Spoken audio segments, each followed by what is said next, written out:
حسبنا الله ونعم الوكيل. يعني ماشي بعيد، راه كبار الفنانين اللي السلام عليكم واهلا وسهلا بيكم في فيديو جديد. مكملين مع حضراتكم الاخبار المتعلقة بقضية الفنان المغربي سعد المجرد.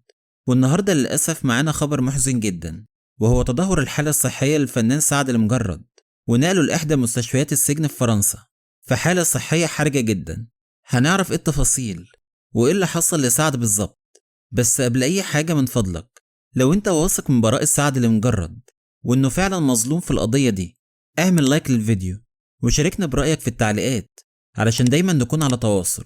للأسف انتشر في الساعات اللي فاتت على المواقع الإخبارية وفي كل مواقع التواصل الاجتماعي خبر تدهور الحالة الصحية للفنان المغربي سعد المجرد منذ قليل، بعد إضرابه عن الطعام لاعتراضه على سوء المعاملة معه من الشرطة الفرنسية اللي أهانته واعتدت عليه بالضرب داخل السجن.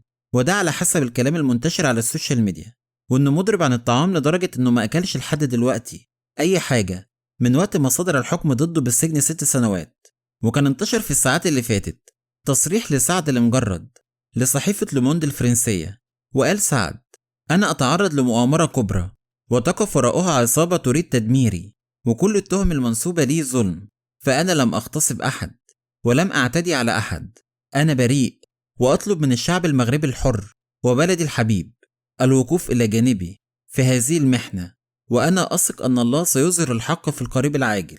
والجدير بالذكر إن محكمة الجنايات الفرنسية كانت أصدرت حكم على الفنان المغربي سعد المجرد بالسجن لمدة 6 سنوات بتهمة اغتصاب فتاة فرنسية اسمها لورا في إحدى الفنادق في باريس. وبحسب كلام لورا قدام المحكمة إنها تعرفت على سعد المجرد في ملهى ليلي وطلعت معاه بإرادتها أوضته في الفندق، وكانوا هما الاتنين شاربين، لكنها اتفاجئت إن سعد بيضربها وحاول إنه يعتدي عليها جنسيا، فجريت منه وحاولت إنها تستغيث بأمن الفندق، وده طبعا على حسب كلامها هي. لكن احنا كعرب واثقين ان الفنان الخلوق سعد المجرد مش ممكن يعمل الافعال دي، وان الافعال دي مش من شيم المغاربه الاحرار، وباذن الله هتظهر الحقيقه في القريب العاجل وهتظهر براءته للعلن.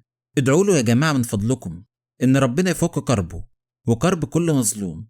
وفي النهايه انا بشكركم جدا لانكم كملتوا معايا الفيديو لحد دلوقتي، على وعد بلقاء جديد. ولحد هنا يكون الفيديو خلص. لو عجبك الفيديو اعمل لايك واشترك في القناة، وإلى اللقاء في فيديو جديد وخبر جديد. سلام.